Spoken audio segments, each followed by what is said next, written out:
નમસ્કાર. શું તમે હાડકાના દુખાવાથી પરેશાન છો?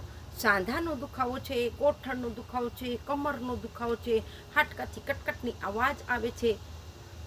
આ જે પ્રોબ્લેમ તમને હાડકાની દુખાવાની છે એને દૂર કરવા માટે આજ હું તમને બહુ સરળ નાના ઘરેલું ઉપાય બતાડીશ. અંતમાં તમને એક બોનસ ટિપ્સ પણ આપીશ અને આજ આપણે એ પણ જાણશું કે હાડકાના દુખાવાનું કારણ શું છે. હું Kalpana Rathod, acupressure acupuncture therapist, diploma in alternative medicine. હાડકાના દુખાવાનું કારણ શરીરમાં કેલ્શિયમની ઉણપ, વિટામિન ડીની ઉણપ. વિટામિન ડીની સાથે તમને અનેક પોષક તત્વો જોઈએ છે, મિનરલ્સ જોઈએ છે, પ્રોટીન જોઈએ છે.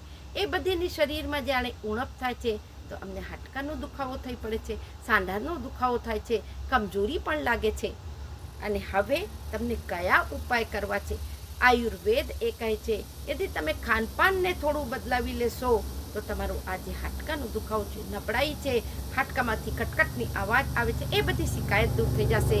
તો સૌથી પહેલાં આપણે જે વસ્તુ જે આપણે ખોરાકમાં લઈ શકીએ છીએ જેમાં પ્રચુર પ્રમાણમાં કેલ્શિયમ હોય છે એમાં નંબર 1 તલ આવે છે. તો તમે તલ બંને ટાઈમ સવારે અને સાંજે જ્યારે તમે ભોજન કરી લો છો, ધોરા તલ લઈ અને એને ખૂબ ચાવી ચાવીને 1 થી 2 ચમચી લેવા છે અને બંને ટાઈમ લેવું છે. આનાથી કેલ્શિયમની ઉણપ નહીં થાય. બીજી એક વસ્તુ જેને આપણે કહીએ છીએ નારિયેળ એટલે કોકોનટ. યા નારિયેળ લીલું હોય યા સૂકું હોય, દિવસ દરમિયાન એક મોટો કટકો તમે નારિયેળનો ચાવી ચાવીને ખાજો. એમાંથી જે તમને ઘસારો થઈ ગયો છે, હાડકામાં ડ્રાયનેસ આવી ગઈ છે, રૂખુંપણું છે, કટકટની અવાજ થાય છે, એ બધી દૂર થઈ જશે. કારણ કે નારિયેળમાં અનેક પોષક તત્વોના સાથે કેલ્શિયમની સાથે ઓઇલ પણ હોય છે, એ ઘસારાને દૂર કરે છે. પણ એમ નહીં કે તમે 1-2 દિવસ લીધું અને કહેશો કલ્પનાબેન રિઝલ્ટ ન મળ્યા, એ પોસિબલ નથી. તમને સતત એ નારિયેળનું સેવન કરવું છે. ત્રીજા નંબરનું જે છે એ છે ગોળ અને ચણા, જેને આપણે દારિયા કહે છે. શેકેલા ચણા પણ કહે છે, ફોડેલા ચણા પણ અમુક લોકો કહે છે.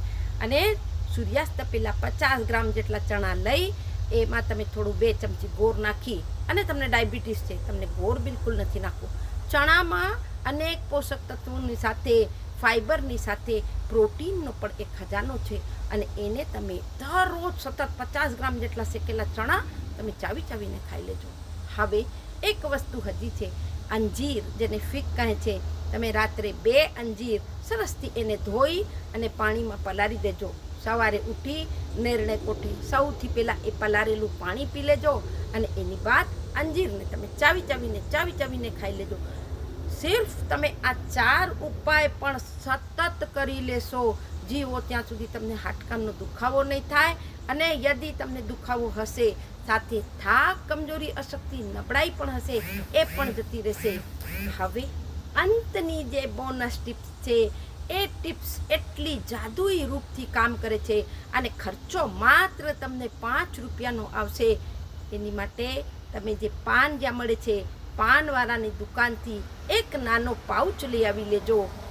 ચૂનાનો પાઉચ લેવો છે તો ચૂનાનો નાનો પાઉચ લઈ આવી એના અંદરથી ઘઉંના દાણા જેટલો ચૂનો કાઢી ભોજનની અંતમાં થોડા છાશમાં એને મળાવી, યા થોડા દાળ ભાત સાથે પણ તમે એને દાળ ભાતમાં થોડાસા આટલા 2 જેમ કોળિયા જેટલું બચ્યું હોય એમાં તમે લાસ્ટમાં લેકિન ભોજનના અંતમાં થોડું ઘઉંના દાણા જેટલો ચૂનો સરસથી મળાવી અને તમે એને ખાઈ લેજો યા છાશમાં નાખીને પી લેજો.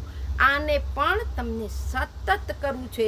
એનાથી કેલ્શિયમની ઉણપ ક્યારે પણ નહીં થાય, હાડકાં મજબૂત થશે. હા, એક વાત ખ્યાલ રાખજો, જે લોકોને પથરીની પ્રોબ્લેમ છે એ લોકોને ચૂનો બિલકુલ નથી લેવું. વધુથી વધુ લોકોને શેર કરો, કારણ કે જાણકારી તો બહુ જ નાની છે પણ બહુ જ મહત્ત્વપૂર્ણ છે. અને મહત્ત્વની વાત એ પણ છે કે અત્યારે હું અમેરિકા આવી છું, અહીંયાથી પણ તમારા માટે ટિપ્સ મૂકું છું. સ્વસ્થ રહો, મસ્ત રહો, ખુશ રહો. ફરી મળીએ નેક્સ્ટ વિડીયોમાં. નમસ્કાર.